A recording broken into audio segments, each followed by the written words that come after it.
Assalamualaikum warahmatullahi wabarakatuh. Perkenalkan, nama saya Ali Junandar Sumaga dengan NIM 233062005. Jadi kali ini saya akan membahas sebuah topik yang sangat menarik, yaitu hukum berbuka puasa dengan sengaja. Kita semua pasti tahu bahwa puasa ini adalah sebuah ibadah yang diwajibkan oleh Allah Subhanahu wa Ta'ala. Hal ini sudah sering kita dengar, dan ini juga terdapat dalam Al-Quran surah Al-Baqarah ayat 183 yang berbunyi, Ya ayyuhalladzina amanu kutiba alaikumusiyam kama kutiba alal ladzina min qablikum la'allakum tattaqun. Artinya, wahai orang-orang yang beriman, diwajibkan atas kamu berpuasa sebagaimana diwajibkan atas orang-orang sebelum kamu agar kamu bertakwa. Selanjutnya, kita perlu mengetahui juga bahwa berpuasa bukan sekedar menahan lapar. Puasa Ramadan adalah hukum Islam yang agung. Membatalkannya secara sengaja tanpa alasan yang syar'i adalah pelanggaran yang serius. Diperlukan pemahaman yang benar mengenai hukum dan dampaknya. Puasa bukan cuma soal menahan lapar, tapi juga menjaga kesucian ibadah. Kalau kita sengaja membatalkannya tanpa alasan syar'i, itu bukan sekedar kelalaian, tapi pelanggaran yang berat di sisi Allah. Nah, jadi kalau kita ingin membatalkan puasa, itu harus ada alasan yang syar'i. Kalau kita tidak memiliki alasan yang syar'i, maka itu adalah pelanggaran yang berat di sisi Allah Subhanahu wa Ta'ala. Selanjutnya kita masuk kepada hadis tentang beratnya membatalkan puasa. Jadi hadis ini diriwayatkan oleh Imam Abu Daud dan Imam Ibnu Majah. Jadi hadisnya itu berbunyi, dari Abu Hurairah radhiyallahu anhu berkata, Rasulullah shallallahu alaihi wasallam bersabda, barang siapa yang berbuka di siang hari Ramadan tanpa sakit atau sedang berpergian, maka ia tidak dapat menggantinya dengan puasa selamanya, meskipun ia berpuasa. Nah, ini adalah larangan yang sangat keras terhadap pembatalan puasa tanpa uzur atau alasan yang dibenarkan. Alasan yang dibenarkan juga itu haruslah alasan yang syar'i atau sesuai dengan ketentuan-ketentuan yang berlaku dalam agama Islam. Lalu selanjutnya, makna yang terkandung dalam hadis tersebut sangat dalam, karena dosa orang yang meninggalkan atau orang yang membatalkan puasa dengan sengaja dianggap dosa yang sangat besar, dan itu tidaklah ringan serta sulit digantikan. Jadi hadis ini menunjukkan betapa beratnya dosa berbuka puasa dengan sengaja, sekalipun seseorang tersebut berpuasa seumur hidup, dan puasanya itu tetap tidak akan cukup untuk menggantikan puasa yang sengaja ia tinggalkan, dan itu sangat tidak disukai oleh Allah Subhanahu wa Ta'ala. Kemudian ada beberapa ulama yang berpendapat tentang hukum bagaimana orang yang meninggalkan puasa di bulan suci Ramadan ini dengan sengaja. Jadi yang pertama itu dari mazhab Imam Syafi'i dan Hambali. Nah, ketika orang yang sengaja meninggalkan puasa di bulan suci Ramadan itu, ia harus melakukan qadha. Qadha artinya mengganti puasanya. Nah, di sini dalam mazhab Imam Syafi'i dan Hambali, qadha itu tidak menggugurkan dosa yang telah dilakukan. Jadi, ketika seseorang dengan sengaja meninggalkan puasanya, walaupun dia melakukan qadha pada puasa yang telah ditinggalkan itu, menurut dalam mazhab Imam Syafi'i dan Hambali, qadha-nya itu tidak akan menggugurkan dosa yang telah dilakukan. Na'udzubillahi min dzalik. Lalu yang kedua, dari pendapat mazhab Imam Maliki dan Hanafi. Ketika orang yang sengaja membatalkan puasanya, ia tetap wajib melakukan qadha. Qadha itu dilakukan sebagai bentuk tanggung jawab karena ia telah dengan sengaja membatalkan puasanya. Kemudian jumhur ulama menyepakati bahwa perbuatan membatalkan puasa dengan sengaja itu adalah dosa yang sangat besar. Jadi kita jangan sekali-kali untuk mencoba-coba membatalkan puasa kita dengan sengaja, karena para ulama berbeda pendapat soal qadha ini. Tapi semua sepakat satu hal yang nyata, bahwa membatalkan puasa tanpa alasan yang jelas, tanpa alasan yang benar, itu adalah dosa yang sangat besar. Jadi fokus utamanya itu bukan hanya kepada mengganti, akan tetapi dia harus menyesali perbuatannya, kemudian melakukan pertaubatan dan mengganti apa yang telah ia lewatkan tersebut atau ia tinggalkan.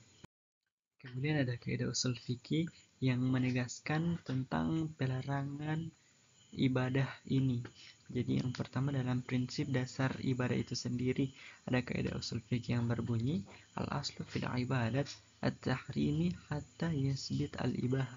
Artinya asal ibadah itu haram dilanggar kecuali ada dalil yang membolehkan. Artinya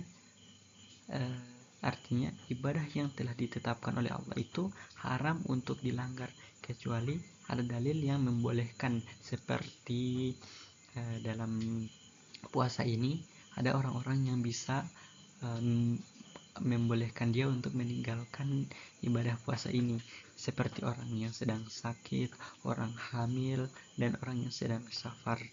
Nah, tapi ini tidak berlaku bagi orang yang sengaja untuk meninggalkan puasanya tersebut. Lalu yang kedua, alasan karena ketidaktahuan, seperti al-uzur bil jahl, artinya alasan karena tidak tahu. Dan ini hanya berlaku untuk mereka atau untuk orang-orang yang benar-benar tidak mengetahui hukumnya. Dan ini tidak berlaku bagi yang sudah mengetahui. Lalu yang selanjutnya, konsekuensi bagi mereka yang sengaja untuk membatalkan puasanya ini. Jadi kesengajaan membatalkan puasa berarti pelanggaran yang langsung terhadap batas-batas yang telah ditetapkan oleh Allah Subhanahu wa taala. Jadi, dalam ibadah kita tidak bisa sembarangan melanggar kecuali ada izin dari syariat. Kalau kita tahu itu haram dan itu tetap kita lakukan, maka itu bukan lagi kelalaian, tetapi keberanian untuk melanggar batasan-batasan Allah. Dan itu sangat akan mengantarkan kita kepada kemurkaan Allah Subhanahu wa taala. Lalu, bagaimana dengan orang-orang yang tetap melakukan pelanggaran dalam syariat tersebut? Dia membatalkan puasanya secara sengaja. Jadi ada dampak yang akan seseorang tersebut dapatkan, yaitu pada spiritualnya, sosial, dan psikologis. Jadi yang pertama dalam spiritualnya.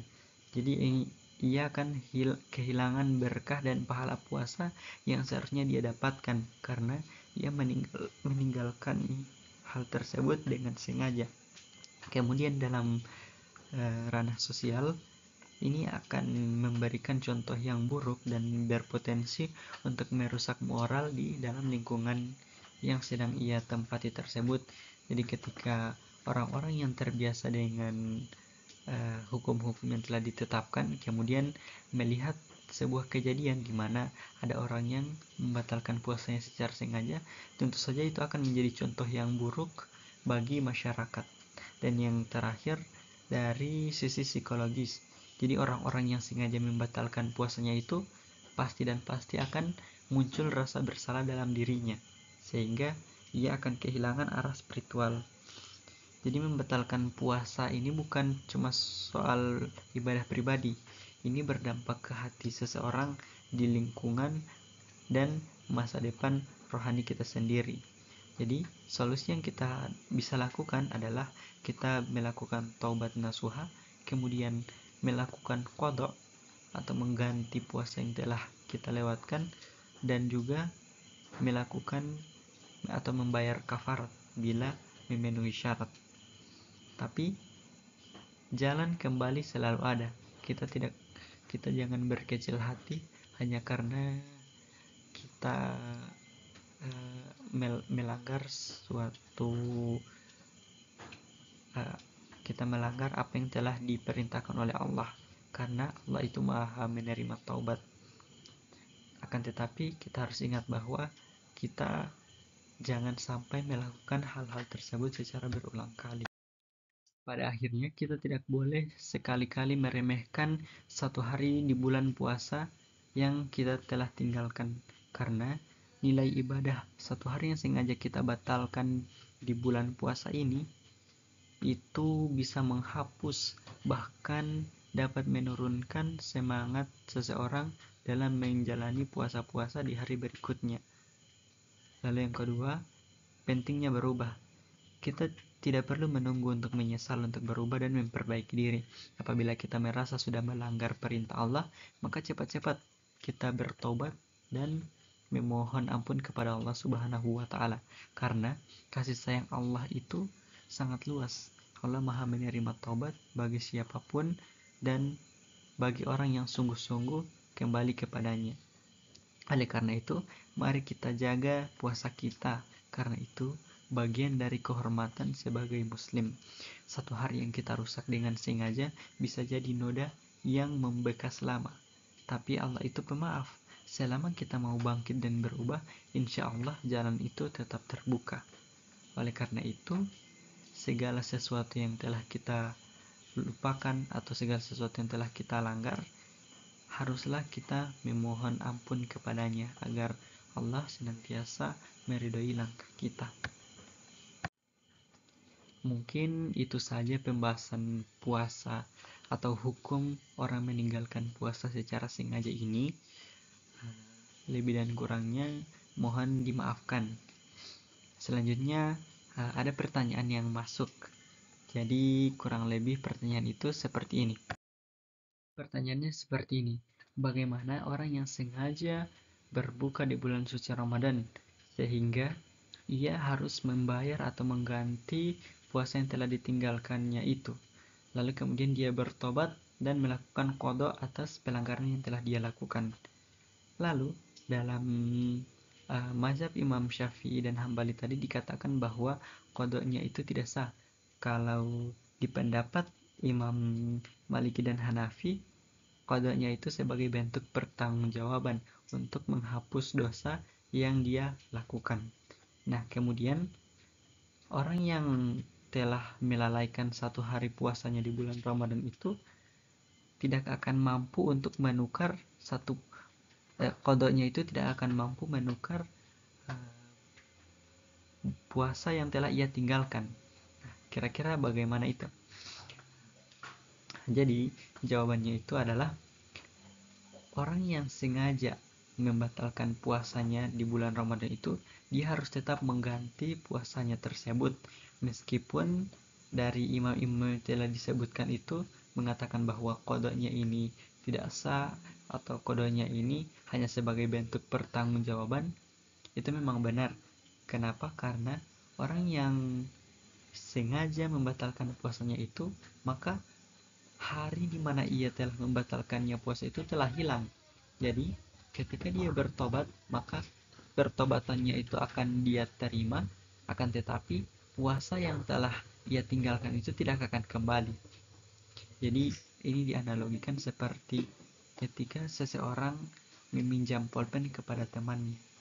Kemudian, ia menghilangkan pulpen tersebut karena pulpen tersebut adalah hal yang sangat berharga untuknya. Mau tidak mau, si peminjam ini harus menukarnya kembali.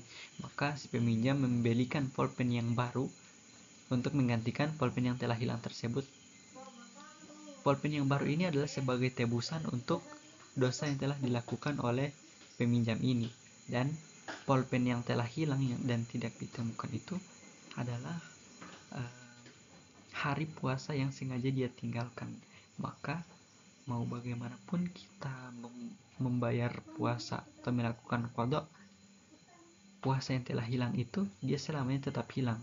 Akan tetapi pembersihan dosa itu harus tetap dilakukan sebagai bentuk pertanggungjawaban kita kepada Allah Subhanahu wa taala.